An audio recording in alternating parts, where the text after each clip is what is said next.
Hey everyone, welcome to Under Construction from Pain to Purpose. My name's Ashley and I'm your host. And this is a space where we share real, raw stories about addiction and recovery and what it looks like to turn your pain into a purpose. And so I'm really excited to be sitting here today with Drew. Drew is a phenomenal man and does a lot in our community, a lot of behind the scenes stuff. And so Drew, well, let's just go ahead and just jump right into it. Who's Drew Mann and what does recovery mean to you? Absolutely. So I'm a father, a husband, child of God, and I wouldn't have necessarily said that before recovery. I think inherently I knew it, but I don't know that my identity before was different. And I think the transformation, supernatural transformation that I've experienced in my life is really, a lot of it is identity based and where I was putting my identity. I'm still involved in a very successful business here in town, but less so much anymore. I spend most of my time in the recovery world. I happen to be board chair of Renew Clinic, so I'm very involved in leadership at Renew. Most of my time, though, was spent working with men who are in crisis related to drugs and alcohol. And what that means is these are men who were much like myself, who, for whatever reason, have found themselves at a point where they're at least willing to entertain the idea of making a change, or someone in their family thinks they should make a change. And so I'm working with them literally day one, or many of them are, when I meet with them the first time, they're still drinking or, using drugs or whatever their thing may be. And it's really become, my vision is very clear. I'm super grateful. I have a coach that I hired, and he wanted me to get real clarity on my vision. And my vision is for me to allow God to use my recovery story to draw men to him, hard style. And most of the men I work with tend to be pretty successful as the world defines success. Many of them may have a faith background. Most of them don't, candidly. Maybe they did church as a child, but church for them was just checking a box. Man, do I understand that. I get it. And so this is not evangelism for me, but many of them do decide. It's interesting to me, when we become at such a low point in our life, sometimes you'll hear the phrase bottom, whatever that word means. People are willing to finally wake up and say, maybe my best ideas aren't working out. And a lot of that includes their relationship. So what was your bottom? Wow. The end of a 20-year marriage. And, when I look back on that, I created that mess. And the reality that I love this analogy. I describe my life as the guy in the circus with those sticks, and there's plates spinning in the air, and everybody pays their dollar because they want to watch the guy spin the plates. Well, what we really want to watch is we want to watch the plates fall. Yeah. Right. And I had all the plates spinning, and man, for years I did it. And then one day they all came crashing down, and I had to realize that I created that. And so the end of that marriage, and the impact on my children, the impact on my parents, her parents, the impact on her reputation, all of that, that was really the beginning of the absolute end for me. So you've experienced a high level of success. Can you take us back to what life looked like during that season, both internally and externally? Yeah, it wasn't all bad. Let me be real clear. We had moments. I was real fortunate being real involved with my kids, whether it be kids sports or at their school. But I was really, if I'm honest, a lot of it was performance based, chasing man's approval versus chasing approval from God. And so I was doing lots of things that were chasing man's approval. And some of that was being financially successful, just call it what it is. I wasn't someone who necessarily chased money. I chased success, and the money seemed to follow that. Highly successful business created a lot of value for our clients, wonderful employees, coworkers, that we create a lot of value for their family. And I'm super proud of that. I'm super proud of the work we did in my business. You talked about performance a second ago. Sure. And I want to hit on that a little bit because I think a lot of times our identities get wrapped up in performance. 100%. And the better our performance is, the good, the life is great, and then it's not. And then so we're constantly chasing that next performance to make things even better. How do you balance that today versus before? That's a great question. It's real easy to get caught. I mean, you hear phrases like keeping up with the Joneses, and I never really felt like that. But boy, my life looked like it. Let's be real clear. Cars and houses and vacations and, Instagram had to be perfect and Facebook had to be perfect and all of that nonsense. Today, I realize none of that really matters. It's all vapor. Yeah. My relationships are so much deeper today than they ever were. I will tell you, before, I always wanted to know how I could connect with someone. So what was the benefit for me? What could I get out of it?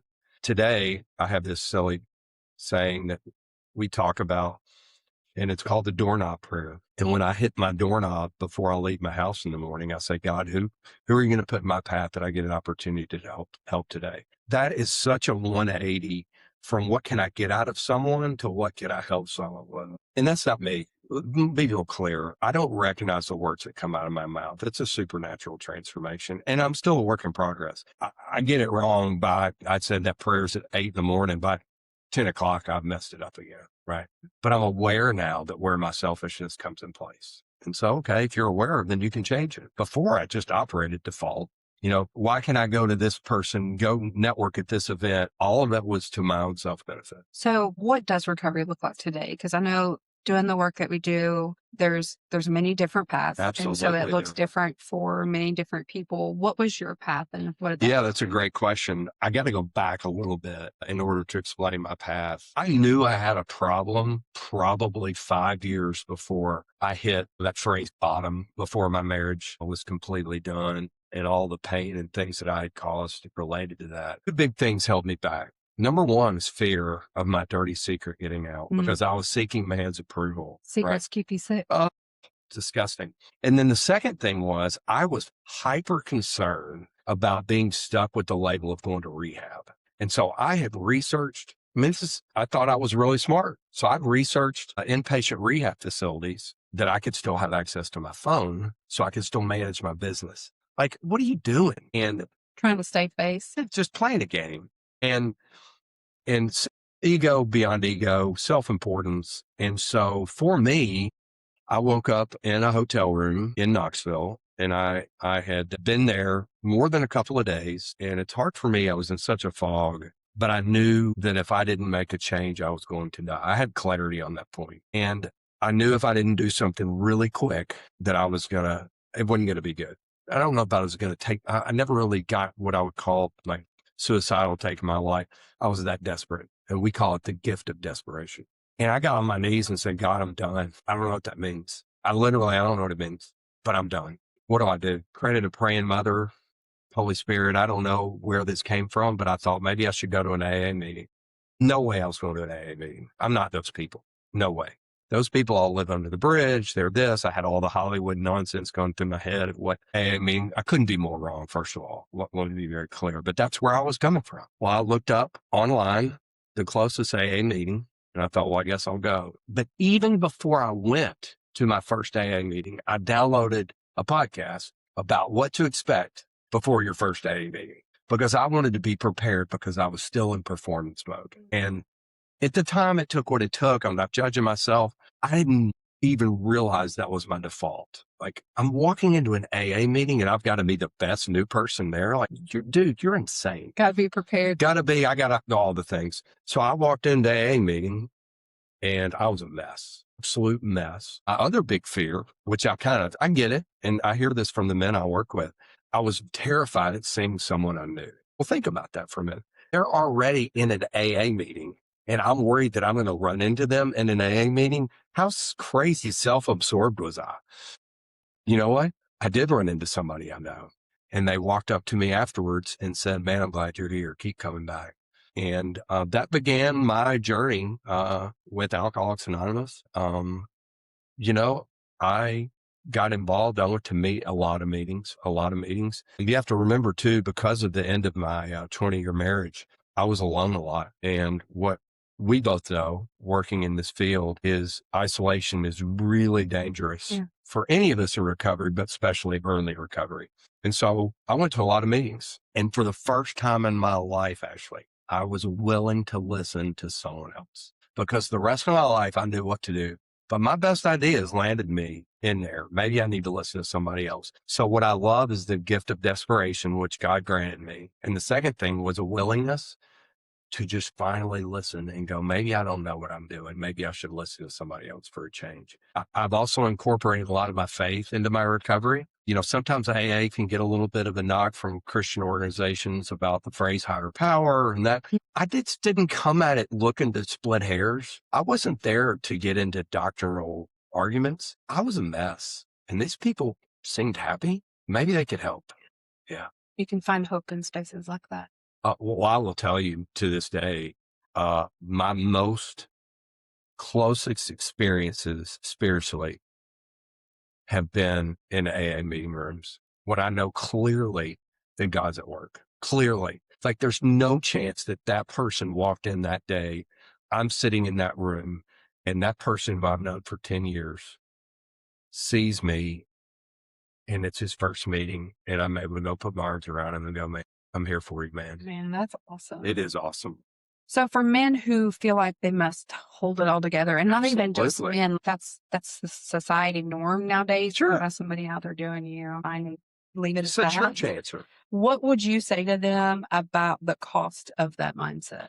Wow, that's a wonderful question. That mindset cost me probably 10 years of my life. So what's that worth? What's the value there if we don't start placing price tags on things? The destruction that I caused and, the amends that I had to make in building bridges and repairing and trying to restore relationships. I was so arrogant that if anybody would have challenged me, and let's be clear, I was challenged. I wasn't willing to listen until I was ready. And I don't know why that is. We say this phrase in recovery all the time. It takes what it takes. Why did it take all of that for me? I don't know. What I would say to that man or woman, because look, let's be clear, addiction crosses all boundaries of gender, socioeconomic, race.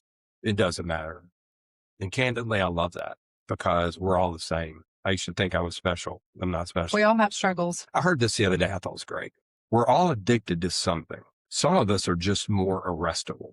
And I was one of those more arrestable people. Same. Mine ended up on the front page on social media. There we go. There we go. What I would say to Drew Mann 10 years ago, you don't have to do it all by yourself. It's okay to be vulnerable. It's okay to admit that you need help. Now, having the right people that you can trust matters. There were a lot of people that probably, I don't know this specifically. Again, I'm thinking about myself did they enjoy watching me fall? Maybe. I thought that was going to happen for sure. Right. But having somebody you can trust, especially somebody who's walked in this walk, the credibility that I'm not proud of that I have with men who are struggling with addiction. My joke is I have street cred. I don't have credentials. I didn't go to school to learn this. I learned it the hard way. Just be willing to have a conversation with someone. What I've experienced in my life with the men I work with, if you think you might have a problem with alcohol, you probably do. Most people don't wonder if they have a drinking problem or a drug problem. The very fact that you're having those thoughts. The other thing I would say is if you have to hide it or lie about it, it's probably got you. Yeah. We have this phrase that we say, when the addict returns, so does the liar. I've never heard that. And when we begin to have to lie about our volume of drinking or how much we drank or what we drank, or for me, I would pick up dinner on the way home to be a great husband. Well, what nobody knew was I was sitting at the bar having a couple glasses of wine before I got home. So then I'd already had a head start. Of course, and then we opened a bottle of wine together. And, there's just so many lying and hiding things. But if you find yourself lying or hiding it, that's a clear signal that you're probably in an unhealthy place. Had your wife at the time ever said you've got a problem? Absolutely. To her credit, I do not fault her. I can't imagine the shoes what I put her in, trying to keep up a family, the financial obligations, the things, the societal obligations, the image, knowing that what was going on at home. And What would you say to the family member who has been in similar shoes, like as far as resources or yeah, things that they can utilize? absolutely. First of all, the impact that an addict has on the family is not just to themselves. So, like here at Renew, we have family support. Many of our family support members are not directly tied to one of our current participants that's going through Renew, and I love that. Like, you don't have to have a participant at Renew. Candidly, there's lots of different other avenues. Al Anon has had great success for those family members affected by drugs and alcoholism. Look, if faith is important to you and you have a church community, talk with your care pastor at church. I have experienced so many spouses that call me for the first time and they don't want the secret to get out either because the impact it's going to have on them. Here's what I want to say this. And if you don't hear anything else I say today, I wish I would have understood this. Drugs and alcohol, especially alcoholism, is progressive. So what does that mean? That means it gets worse. That means where you're at today, you're not staying there. And in my own experience, I can tell you, I went from a couple of glasses of wine to a bottle of wine to a couple of bottles of wine to that wouldn't get me where I needed to be. And so if you think it's just going to get better by sticking your head in the sand, that is not the case. And because the progressive nature, if you imagine if this is going to get worse, I can't take it. What can I do? I think most of us just think, well, it won't get worse than this. Well, my experience is it gets way worse. Yeah, I think that's an area, a good point. Family members don't want to share those secrets. Absolutely. And so they're affected deeply by it and don't have resources and support. And one of the things that I really like here at Renew is they're getting connected with peers like themselves that have walked that same path. And I think it's very encouraging to see that families do recover. The families recover as a whole, even. One of the things I'm most proud about is the relationship I have with my children today. I didn't wear them out. Your dad's sober and whatever, but we talk about it in a healthy, I think in a healthy way. I wanted them to know. I don't know if it's genetic or not. I'm not that smart, but I felt like they have a right to know some of what their father did and, put the family through because I don't know what challenges they're going to face in their own life, but I'm so proud of my relationship with my kids. They have a great relationship with their mom. My son's in the Marine Corps. And when he is stateside, we talk almost every single day. My daughter is amazing. I sent her a text today out of the blue, just telling her I love her. And I'm so grateful. Gratitude truly is my cheat code. That's one of the things that I don't know that I understood gratitude until I almost lost everything, but lost a whole lot. The science is caught up with the Bible now. So I heard this the other day. Science has told us that we cannot be grateful and anxious at the same time. Okay, so think about what did the Bible tell us to do? Two commandments most in the Bible. I think I'm right. Number one, do not fear, do not be anxious. And number two, be grateful. So we were told that, but now science is catching up. And so when I have a heart of gratitude, especially on this side of recovery, man, like I'm not pleased, Lord, I'm not going back. And so, but look, there's a lot of work in those 9 years to get there. It doesn't happen overnight. I remember this. I was 63 days sober and things were not good. Middle of a divorce, just tough. And I think maybe I was asked if I was drinking or drunk or something. And I was ticked off. I was mad. Like, how dare you? You know how much work I'm doing? Going to meetings and blah, blah, blah. And this guy said to me in AA, I shared that in a meeting. This guy comes up to me afterwards and said, hey, buddy, how long you been sober for? I said, 63 days. He goes, well, how long did you drink for? And I said, like, drink? He said, sure, we'll play your game. I said, well, 10 years. And he said, you expected to walk out of those woods in 63 days? And I needed to hear that because time takes time. And so that was a series of me understanding that I just had to do the next right thing. That's that instant gratitude that we often want in recovery. I'm in recovery now, so everything's supposed to be great and you got to get over it. 100%. Well, I wanted to parade. I mean, I hit 60 days sober and I wanted to ticker tape. Like, let's go down to Gay Street and let's have a party. And by the way, that's super common. And what I'm grateful for now, all of these life lessons I learned, I can see them in the men that I have the privilege of working with. And I can say, look, just for today. And like you taught all the people in your life how to think. You overreacted to something. Of course, they're going to assume you were drinking because that's what you did for 10 years. Why would they think any different? Yeah. It's putting them recovery tools into place and utilizing them. Got to, man. So I heard something recently. One of my friends shared with me. She actually did a group on it that success can even be a trigger. So I just had this conversation with a guy I work with today. Just this morning. He is on his 4th interview for a new job. I said, where is your headspace? Good news, bad news. Okay, let's be clear. He doesn't get the job. Man, pity party, let's drink. He gets the job. Woohoo, time to celebrate. Yeah. Let's be real clear. I didn't need a reason to drink. Okay. It's raining. It's a crappy day. Let's drink. It's a beautiful day. Let's drink. Just got that new client. Let's drink. Just lost a client. Let's drink. I had wrapped my entire life around whatever excuse I needed. I was going to do what I was going to do. So why is success so dangerous, especially in recovery?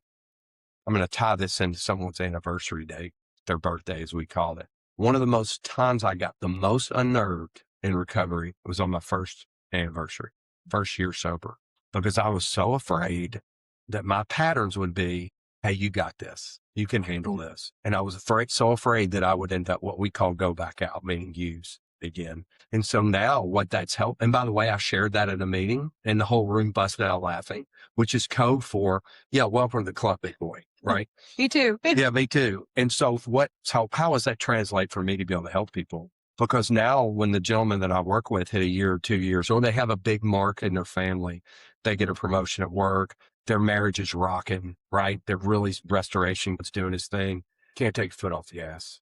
Like you cannot let up on it's so serious. This for our audience, this may sound a little bit dramatic. This is life and death. The number of funerals I've been to for people who have had some sobriety, 6 months, a year, 2 years, 3 years, and then they said, hey, I got this. Okay. Success, right? They got all their stuff back. They got the job back. They got the wife back. They got the IRS is off their back. The judge is off their back. Hey, I got this.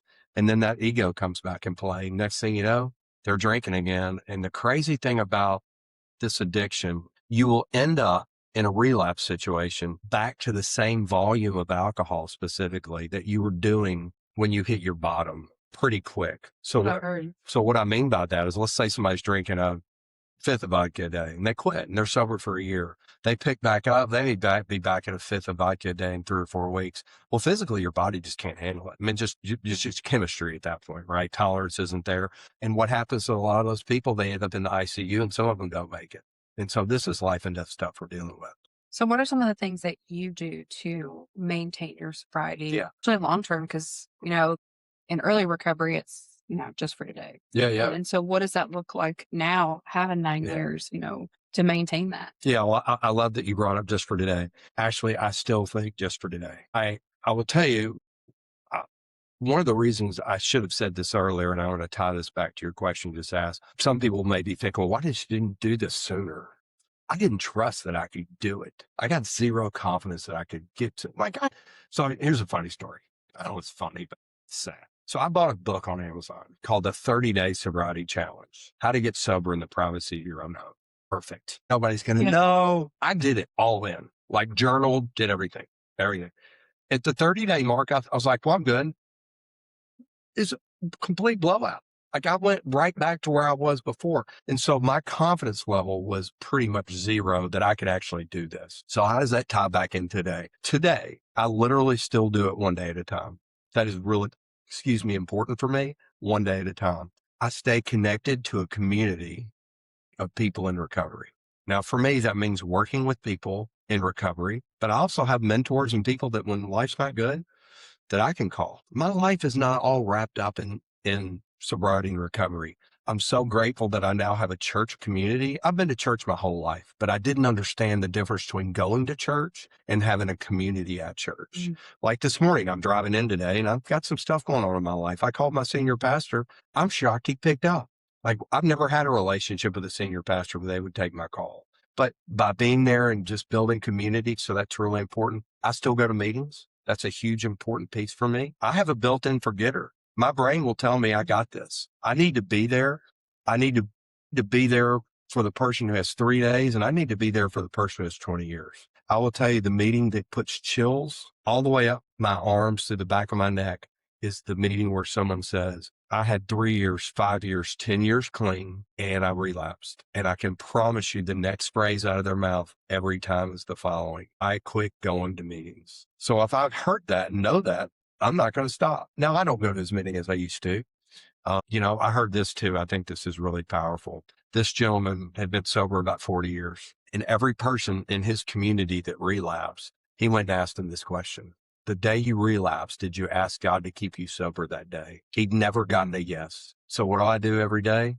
I try to. I think I do a pretty good job of it. God, keep me sober today. Yeah. Asking him what his will is. I don't hear it and feel it a lot of days. I'm just honest. Like some days I'm just like, put your head down and do the next right thing, Yeah. whatever that is. So you said you do some mentorship and you work with men that have similar experiences and stories. How do people get connected with you if they're looking for support or an ear to talk to Yeah. or someone to go to a meeting with? Yeah. So I have a website, Recovery for Man, and then Recovery, the number 4 or the word FOR, because I knew people would misspell it. So I bought both domains. My website's there. Primarily it's word of mouth, but I've got people in New York City that have connected with me. I do this all pro bono. I just work with them. If they like the work and are appreciative, I'd love for them to give money to Renew Clinic. I get calls from spouses. I get calls from friends. And my first question every time is, does that person want help? You know, And that's hard sometimes because sometimes our loved ones want it before we do. everybody wants your loved one to be sober and they don't. I mean, my family wanted me. You can't want it more for somebody else than they do for themselves. But even then, I'm willing to, if they'll take a meeting, I'll go meet with them. And I'm not there to pass judgment. I'm going to tell them my story. The phrase we use is I'm going to share my experience, strength, and hope of what God's done in my life in a way that they realize that, man, I've been where you are. I'll give you an example. I recently met with a man, I don't know, 3 in the afternoon. He was already half a vodka bottle in to drink it for the day. I'm not going to turn around and walk out on him. And I'm so grateful that that gentleman's doing great now. Did he want help? Not at the time, but those seeds got planted. It's a lot of word of mouth. It really is. Again, it's not something I seek out. And look, I got to give God credit. Some churches will refer people to. I've been in Knoxville now 25 years and I get to build a successful business. So I'm happy to have a good network of people that maybe knew the old Drew and the new Drew. Although I had a lot of people fooled, and that's not a brag point. A lot of people didn't know outside of my home the nonsense I was up to. And by the way, that's pretty common. I was an isolation user and drinker. So do you think it's important for families and even the person has struggled to have those conversations with their network of folks? Absolutely. Hiding it. I'll give one caveat on that. You can definitely overshare this information. Reputations can be damaged. Employment can be damaged. Now, look, their life is more important than the safety of others, especially if somebody's, operating a motor vehicle and drinking and those things. I do not make light of that. Please don't hear me say that. But I know there were periods of time I would have been really resentful and would have gone the other direction if I would have thought somebody was out there trying to plan my recovery for me. That's why I use the phrase, it takes what it takes. I don't know what it's going to take to have people. Look, routinely, I'll have people go to a meeting or meet me at a meeting and I don't ever hear from them again. And that's okay. Some of those people 2 years later, that seed's planted. That's not on me. And Sometimes that's just our job, is to plant the seed. I had to learn that. I wanted to, like, the performer in me would come out, Now, I will say this, I do chase people a little bit, which is a little bit different in recovery. I sort of base it on the 99 sheep versus the one. I get emotional thinking about this. Jesus went after the one. And so sometimes I feel like if I have the opportunity in a healthy way to go after the one, and candidly, I didn't really feel like I had that. And I think I would have loved to have had a cheerleader, someone in my corner. Now, not all the guys I work with need cheerleaders. Some of them need hard truth. They keep putting quarters in the butt kicking machine. I'm like, quit doing that. Like, it's going to kick you in the butt.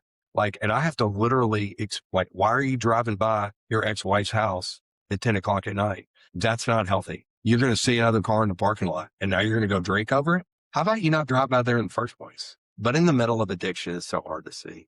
It is. And sometimes we need folks to share that tough love. And I often say, not co-sign our mess. Oh, that's a great one. I'm going to steal that. We have all these little sayings that we pick up in recovery, but most of them become commonplace because there's so much truth behind them. That's exactly it. One of my mentors that I worked with for years taught me that the opposite of addiction is connection. Wow. And it didn't really hit home with me until I realized how disconnected I was from community, especially in early recovery. There was that fear of meeting the wrong person. And so when I started expanding my network and getting close to people just like myself that were, after the same things, like I realized how important it is to be connected to human beings. God made us to be connected to human beings. Yeah. Like by natural design, we should be connected with humans. And so I love that you're doing that with men that are just like you. I think Yeah. it's really important to have that healthy, positive interactions, whether it's one time or 10 times. We need those kind of individuals in our lives, no matter where we're at in recovery, whether you're 5 minutes or 5 years, we all need that support and encouragement. Yeah, the connections are so important. I'm so blessed. God put an amazing woman in my life whose story is unbelievable, what she went through, and it's pretty funny. So I'm single and trying the dating scene. I'm still performing, right? I'm going to try to beat this dating game. And so a friend introduces me to Kim, and I think it was our third date. And she said, "So tell me about your drinking problem." Oh, she went in hot. I went in the hot and I was like, okay, here we go. And I talked to her about recovery. And what is so cool is how God can do things. She's the biggest fan of my sobriety. She encourages me in this crazy journey of working with men. I've chaired an AA meeting probably, I don't know how many years, every Sunday morning. She can't be more healthily proud, if that's a phrase, of the work that I do without putting me on a pedestal, because she can see the transformation of my life, right? It's not words, it's actions. And that's what people in our families want to see.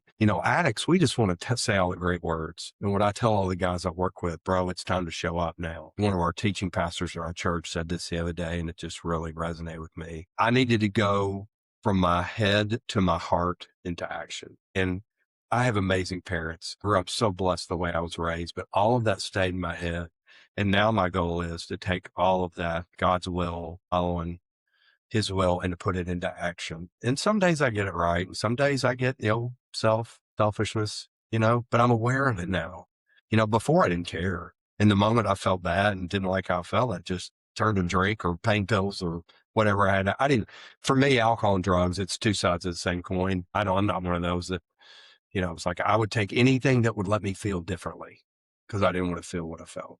Running from the pain. And then you're running from the pain that you caused the day or days before.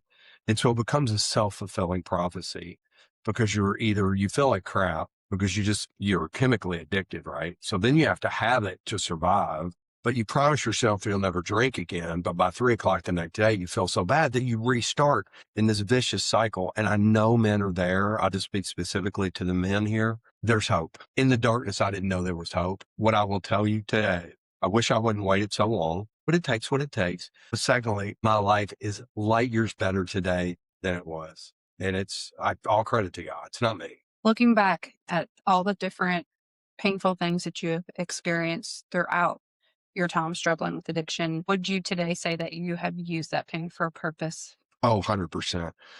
Look, God's economy, nothing gets wasted, right? Like nothing gets wasted. And clearly I know my vision is that if I will allow him, he will use this story to draw other men to him. And look, I'm not going to come in there thumping the Bible on people. I'm there to love on them and share truth and tell them at a bare minimum how much better their life can be sober and the practical way how to do it.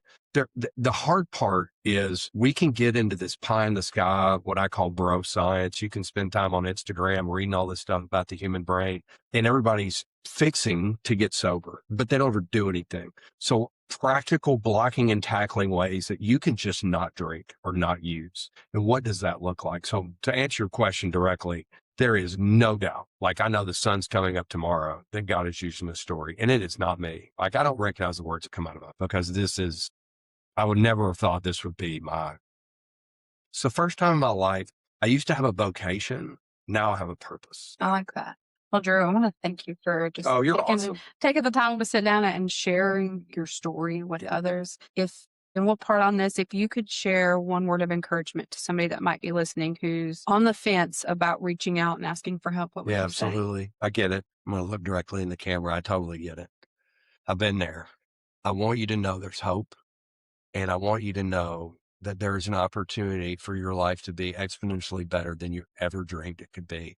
But you have to be willing and you have to admit, hey, I need some help. And that was so hard for me. And it cost me 10 years of my life. And it doesn't have to cost you even one more day. For those of you listening, if that's you and this resonates with you, please don't hesitate to reach out. Give us a call here at Renew. We'd be glad to sit down with you, help get you connected to the resources that you're looking for. Until next time, thanks for joining us. Thank you.